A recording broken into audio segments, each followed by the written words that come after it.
So now what we're going to be doing is, for those of you who are applying for Oxbridge in particular, or even in general, those of you who are interested in trying to understand how entrance exams work, this can be even after your particular degrees or even after your particular sort of job interviews that you're applying for. You always get entrance exams, or you always get comprehensive tests, and the skills in these exams, they're relevant across the board.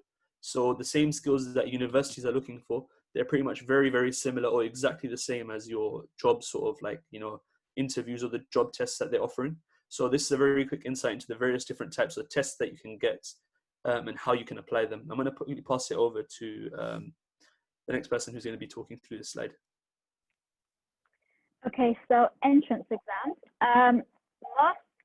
So Oxbridge are the ones that usually have the entrance exams. However, for law, we have the LNAT, which is applicable to most universities. But if you do want to apply to law, you will have to sit the LNAT, which a lot of universities use.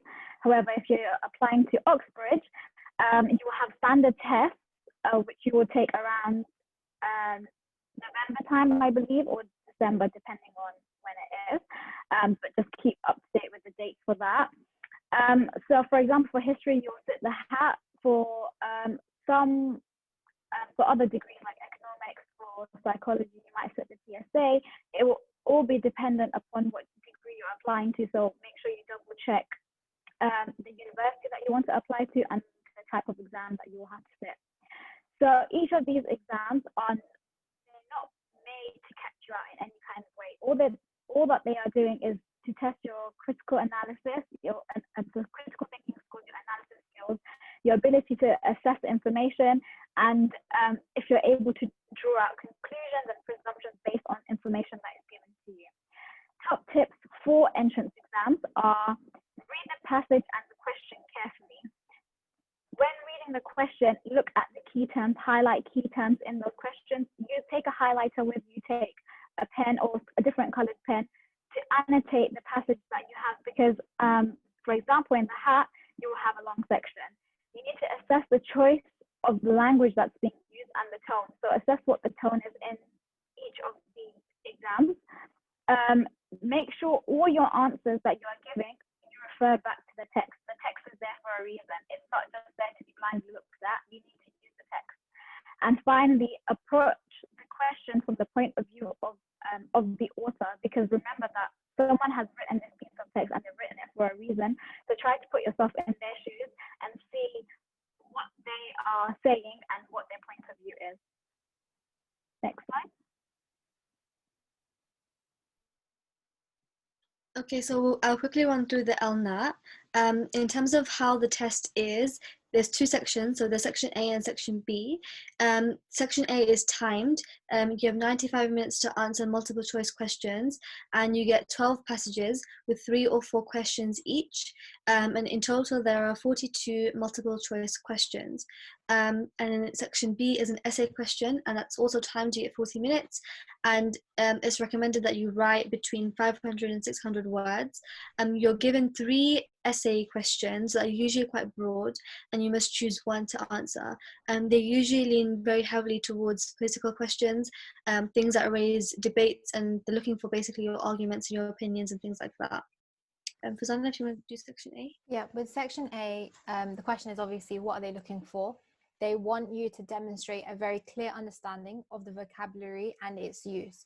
So what they do is they give you this extract and you'd have follow-up questions to it.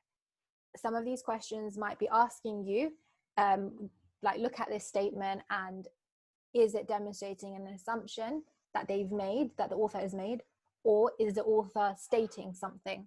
So do you see how they're looking at your understanding of the vocabulary that they've put and how you can actually sort of condense and deconstruct this text to really understand what the author is saying, and your ability to now analyze language, to adopt a critical approach and an analytical approach, which basically means that you should be able to suss out what the author is saying, who's maybe disagreeing with him in the text, and being able to then answer the comprehension questions. And do note that the comprehension questions, they sound, the answers that they give you to choose between, they're multiple choice, but they can sound very, very similar.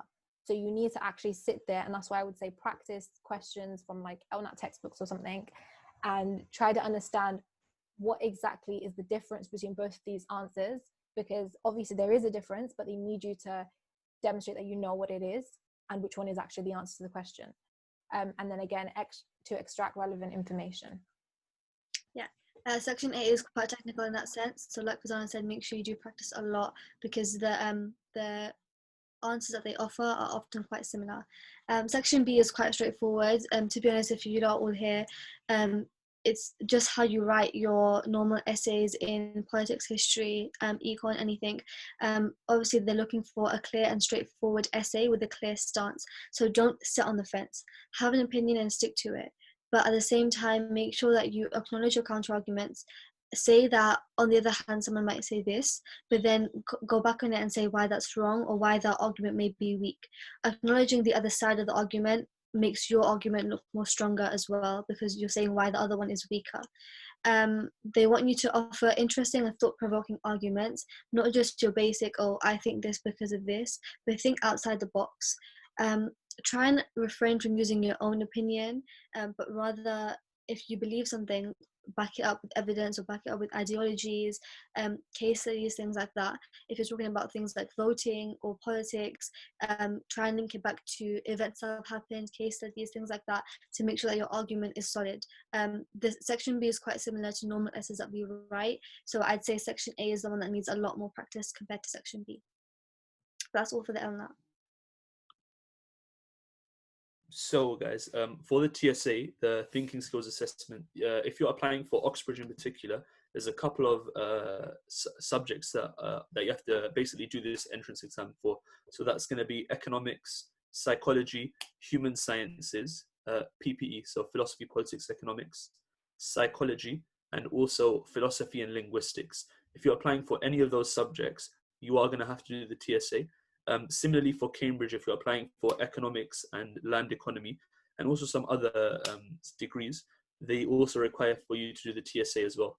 It's broken up into 50 multiple choice questions, which you have 90 minutes to do. And in that section, there's a bunch of different questions that come up basically. So firstly, problem solving skills. How do you approach sort of numerical and spatial sort of problems that might come up? Similarly, critical thinking ability, so understanding an argument. That could be, what's the conclusion of an argument? What's the main point of an argument? What's the assumption behind the argument?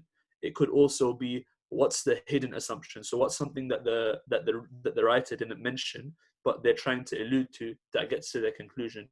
All of these questions are things that could come up. They generally do come up, and you have to approach them in various different ways. Section B is the essay writing section.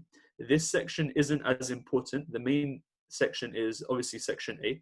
Section B is more so for the admissions tutors to understand how you are writing, how good you are at articulating your own points. Similar to section B of the LNAT, pretty much the same thing. Expect it to write, 500 or 600-ish words, 3 main points with a conclusion, and, really approach it from a perspective whereby you're trying to show the main sort of key points of the that you're trying to present, and really try to bring the point across that the arguments that you're presenting, they're there for a reason, they're backed up with evidence, and they really have a meaning behind it. Perfect. We can go on to the next slide, over to Sahar for the hat. Okay, so the hat, you will sit in both Oxford and Cambridge. Cambridge used to have a different one, but now they've stuck to doing the same.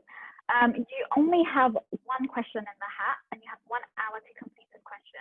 So you'll have a primary source, and you'll have to read through the primary source. So use your highlighters, use a different colored pen, make sure you're annotating so that you understand the text. And you will just be told to answer one question.